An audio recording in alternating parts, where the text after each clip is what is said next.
اعوذ باللہ من الشیطان الرجیم، بسم اللہ الرحمن الرحیم۔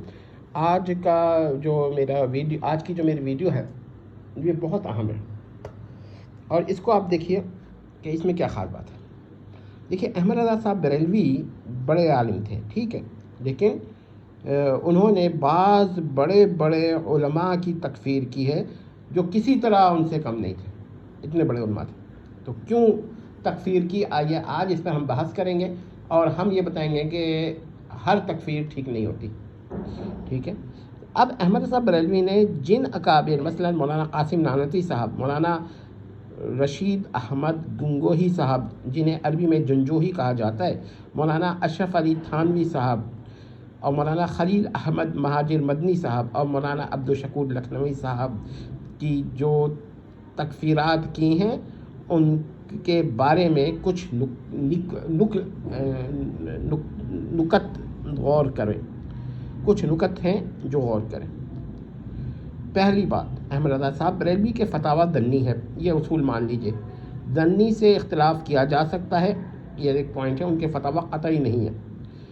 فتاویٰ دنیہ میں حکم قطعی موجود ہو تو وہ جو ہے قطعیت، وہ بھی دنی ہی کے اعتبار میں داخل ہوگی، یعنی فتویٰ دنی ہے، اس کے اندر لفظ قطعی ہے یا حکم جو ہے قطعی بیان کی حیثیت سے بیان ہوا ہے، تو ہم اس کو قطعیت کو دنیت پر محمول کریں گے اور اس کی قطعیت کو مسترد کر دیں گے۔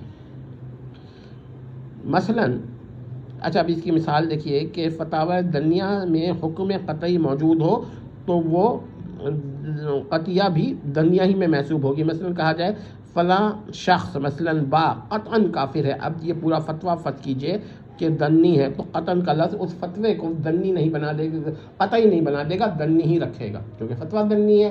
تو اس کا مطلب یہ ہوا کہ دنی فتوے میں قطعی تکفیر کا الفاظ موجود ہوں تو وہ الفاظ فتوے کو قطعی نہیں بنا سکتے۔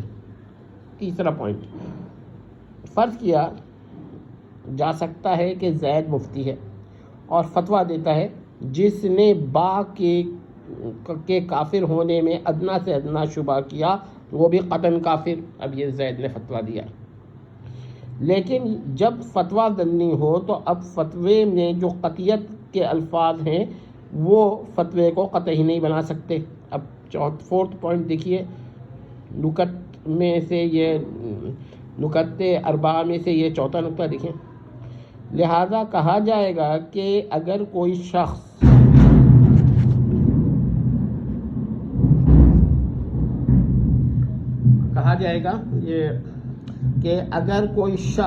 ان اصحاب خمسہ کی تکفیر سے اختلاف کرتا ہے تو وہ بھی کافر نہیں ہوگا۔ ذرا یہ دیکھ لیجیے گا، پھر سے میں پڑھ دے رہا ہوں کہ لہٰذا کہا جائے گا کہ اگر کوئی شخص ان اصحاب خمسہ کی تکفیر سے اختلاف کرتا ہے تو وہ کافر نہیں ہوگا، کیونکہ فتویٰ ہی دنی ہے، ٹھیک ہے۔ اب دیکھیں، ان حضرات کی تکفیرات سے اختلاف کرے اگر کوئی، تو وہ بریلوی عقائد سے باہر نہیں جا سکتا، چہ جائے کہ اس جو تکفیر کا فتویٰ ان فتاویٰ میں ہے، جو الفاظ ہیں اور جو قطعیت کے ساتھ الفاظ منقول ہیں، وہ اس پر صادق آ جائے، یہ بھی نہیں آتے۔ دراصل بعض علماء، اب اس کی وجہ بیان کر دیتے ہیں، دراصل بعض علماء اس کے قائل ہیں کہ جن حضرات کو وہ غلط سمجھتے ہیں ان کے اقوال کی تعویل و توجیح غلط ہے، جن کو وہ صحیح سمجھتے ہیں انہی کے اقوال کی تعویل و توجیح کو وہ صحیح سمجھتے ہیں، اور ان کی احتیاط صرف انہی لوگوں کے ساتھ ہوتی ہے جن کو وہ صحیح سمجھ رہے ہوتے ہیں، ان لوگوں کے ساتھ نہیں ہوتی جن کو وہ غلط سمجھ رہے ہوتے ہیں۔ ابھی ہم اس کی مثال بھی دیں گے، ٹھیک ہے۔ جن حضرات کو وہ غلط سمجھتے ہیں ان کے لیے ہر قسم کی احتیاط کو بھی غلط سمجھتے ہیں، ان کے لیے احتیاطات کا غلط سمجھنا ان کے نزدیک ضروری ہوتا ہے۔ تو اب یہ کہ اگر کہا جائے کہ احمد رضا صاحب بریلوی تکفیر میں محتاط تھے تو یہ ان حضرات کے لیے تھے جن کو وہ صحیح سمجھتے ہیں، اور ان حضرات کے لیے وہ اپنے اصول کے حساب سے محتاط ہو بھی نہیں سکتے تھے۔ تو تو ہم یہ نہیں کہیں گے کہ وہ محتاط تھے یا نہیں تھے، بلکہ ہم یہ کہیں گے کہ ان کے لیے احتیاط کی گنجائش نہیں تھی، کیونکہ وہ ان سے اختلاف رکھتے تھے. تو جن سے وہ اختلاف نہیں رکھتے، ان کے اقوال کے لیے ان کے پاس احتیاط بھی ہوگی، اور اس احتیاط کو وہ صحیح سمجھیں گے، اور جن سے وہ اختلاف رکھیں گے ان کے لیے ان کے پاس کوئی احتیاط نہیں ہوگی. تو جب کوئی کہے گا کہ احمد رضا صاحب بریلوی تکفیر میں محتاط تھے، تو وہ صرف ان حضرات کے لیے ہوگا، کیونکہ ان کا تو اصول ہی یہی ہے. ہمارا اصول ذرا مختلف ہے. ہمارا یہ ہے کہ آپ کسی سے اختلاف رکھیں، کسی کو غلط سمجھیں، مگر اس کے اقوال کی تعویل یا توجیح یا تشریح ہو سکتی ہے، اور ان کے اوپر اگر آپ فتویٰ بھی دیں گے تو ظنی احتمال سے دیجیے، نہ کہ قطعی احتمال سے، قطعی اعتقاد سے. احتمال تو جب قطعیت ہوگی تو احتمال نہیں ہوگا. ٹھیک ہے، تو یہ بات ہماری بات ہے. اب ہم کہتے ہیں کہ اس وقت مسلمانوں کو سب سے بڑی ضرورت اس کی ہے کہ اگر کوئی شخص بریلوی العقائد ہیں اور احمد رضا صاحب بریلوی کا مانتے ہیں، تو عقیدے میں وہ بریلوی رہیں، بحث اس سے نہیں ہے.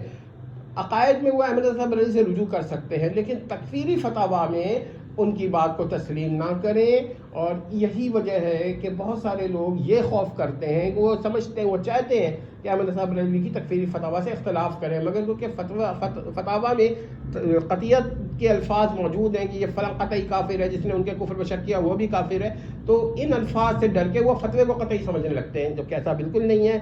ہم یہی کہتے ہیں کہ احمد رضا صاحب بریلوی کے بارے میں جو لوگ کہتے ہیں کہ وہ بڑے احتیاط کے ساتھ فتاوا دیتے تھے، تو ان کا اپنا ہی عقیدہ کے مطابق ہم یہ کہیں گے کہ وہ احتیاط کس کے ساتھ کرتے تھے؟ وہ اپنے ان لوگوں کے ساتھ کرتے تھے جن کی وہ تکفیر نہیں کرتے تھے، یا جن کو وہ سمجھتے تھے کہ وہ صحیح ہیں عقیدتاً، اور جن کو وہ عقیدتاً غلط سمجھتے تھے وہ اپنے اصول، قواعد یا عقیدے کے بنیاد پر یا عقائد کے بنیاد پر ان کے لیے احتیاطات کو یہ ممنوع اور باطل سمجھتے تھے، اور شاید کفر بھی سمجھتے ہوتے. یہ ان کا اپنا ذاتی موقف تھا. ہم یہ کہتے ہیں کہ تکفیر کے فتوا ان کے معتبر نہیں ہے، کیونکہ ہمارے نزدیک آپ کا اپنا ہم عقیدہ ہو یا مخالف کا عقیدہ والا، یا آپ اس کو صحیح سمجھتے ہو یا غلط سمجھتے ہو، اگر اس کے اقوال میں تعویل اور توجیہ کی ادنا سے ادنا گنجائش بھی ہے تو آپ بالکل اس کی تکفیر مت کریں. تو ہمارا موقف دیکھ لیجئے. اور اس وقت ہمارے ملک میں شدید ضرورت ہے ہارمونی کی، تکفیر نہ کرنے کی. آپ اپنے عقیدے پہ بھلے سے قائم رہیے، دوسرے کی تکفیر مت کیجیے. تو میں نے آپ کو پھر بتا دیا کہ اس پر غور کریں، تکفیر مت کریں. اور یہ کہ جن لوگوں نے کہا ہے کہ مولانا رشید تھانوی ایسے کافر ہے، کفر میں شک کرنا بھی کفر ہے، احمد صاحب بریلوی کے ایسے فتاوا کو آپ جو ہے اس میں اتنی سختی میں مت لائیں. باقی یہ کہنا حسام الحرمین کے اندر کیا ہے بحث، اس پہ ہم بعد میں کبھی بات کریں گے. سیدھی سی بات ہے کہ حسام الحرمین میں احمد رضا صاحب بریلوی نے وہی معنی لیے ہیں جو کفریہ تھے، اور غیر کفریہ معنی ان کے معنی ان کے پاس تھا ہی نہیں. اس کی وجہ کیا ہے کہ وہ ان کو پہلے ہی بعض نظریات کی بنیاد پر ان کو غلط سمجھتے تھے، تو پھر ان کی اقوال کی تعویل توجیہ کا کوئی گنجائش ان کے پاس نہیں تھی. ان کی تمام جو احتیاطات ہیں وہ ان سے وہ خارج تھے، ان کے اپنے حساب سے. ہمارے نزدیک اصول ہی غلط ہے. تو امید کرتے ہیں کہ اب یہ مسئلہ لوگوں کی سمجھ میں آ جائے گا. کم از کم جو لوگ بریلوی العقائد ہیں ان سے گزارش ہے کہ احمد رضا صاحب بریلوی کے اس قسم کے تکفیری فتاوا کو معتبر نہ سمجھا جائے اور ان فتاوا کی تقلید نہ کی جائے. باقی یہ کہنا ہے کہ انہوں نے خود نبی کی توہین کی، یہ نبی کی توہین کرنے والا تو کافر ہوتا ہے، اس پہ کوئی شبہ نہیں ہے. مگر کسی نے کی یا نہیں کی، اس پہ اگر کوئی دعویٰ کرتا ہے کہ بھائی فلاں نے یقینی طور پر کی ہے، تو ہم اس پر بھی شبہ کرتے ہیں. تو یاد رکھیے گا کہ ہم نے بڑی غور و فکر کے بعد آخر اسی نتیجے پہ پہنچے ہیں کہ کسی کی تکفیر مخالفی فرقہ کیوں نہ ہو، اگر اس کے تعویل اور توجیہ کی گنجائش موجود ہے تو آپ اس کی تکفیر نہیں کریں گے. اب یہاں پر ایک لازم کفر اور کفر کی بھی بحث بیان کر دیں کہ ایک صاحب سے بحث ہو رہی تھی میری، تو انہوں نے کہا بھائی جو لازم کفر ہے نا وہ اس وقت تک کفر نہیں ہوتا جب تک کہ لزوم کا علم نہ ہو جائے. ٹھیک ہے، مان لیا، لیکن وہ جب کہتے ہیں کہ لزوم ہو رہا ہے تو دوسرا اس سے اختلاف کر سکتا ہے، وہ کہتے ہیں نہیں ہو رہا. اب آپ کے نزدیک تو لزوم ہم نے مطلع کر دیا، لزوم ہو رہا ہے، وہ تو تسلیم ہی نہیں کر رہا. تو اب دراصل بات یہ ہے کہ جب لزوم کا جو دعویٰ ہے نا یہ بھی ظنی ہے، اس پہ بھی اختلاف ہو سکتا ہے. تو جب اختلاف ہو جائے گا تو تکفیر نہیں ہوگی، تو مسلمان کو ہی تکفیر سے بچائے. ورنہ احمد صاحب بریلوی کے بھی ایسے بہت سارے اقوال ہیں جن پر پھر تکفیر کی جائے تو پھر یہی قاعدے سے وہ بچتے ہیں، ورنہ ان کی تکفیر پہ تکفیر کرنی پڑتی ہے. ظاہر بات ہے مسلمان اگر کوئی ہو، کوئی بھی شخص مسلمان ہو تو اس کی تکفیر کرنا ایک اچھی بات نہیں ہے، اور یہ غلطی ہو گئی ہے بعض علماء میں. لیکن یہ غلطی ہو سکتا ہے کہ لا علمی میں نہ ہوئی ہو، موقف ہی یہی ہو کہ مخالف کے. وہ ایک ایسے شعر تو نہیں پڑھنا چاہیے تھا مگر میرے خیال ہے حال ہی کا شعر ہے، مخالف کے الٹی ہر ایک بات سمجھو، اگر وہ دن کو کہے دن تو رات سمجھو.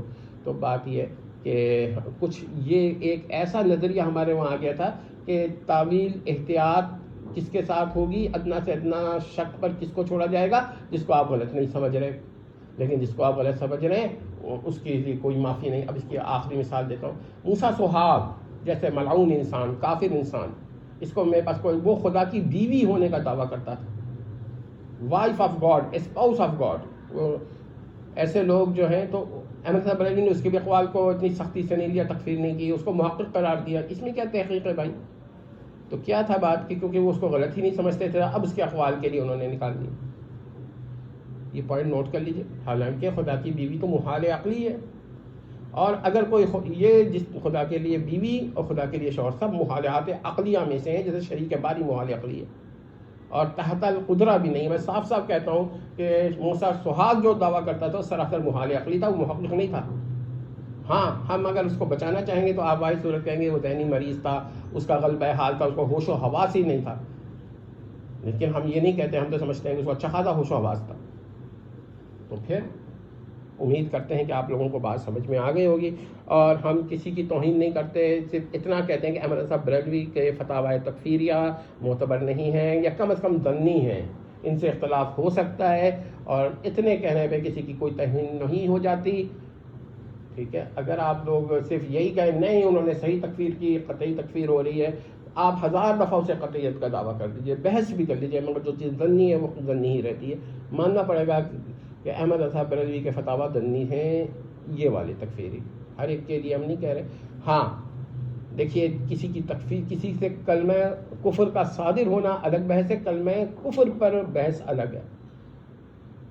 امید کرتے ہیں کہ انشاءاللہ آپ لوگوں کو بات سمجھ میں آ گئی ہوگی، اور مسلمانوں نے بھی یہ سوچنا ہے کہ تکفیر کرنا کوئی اچھی بات نہیں ہے.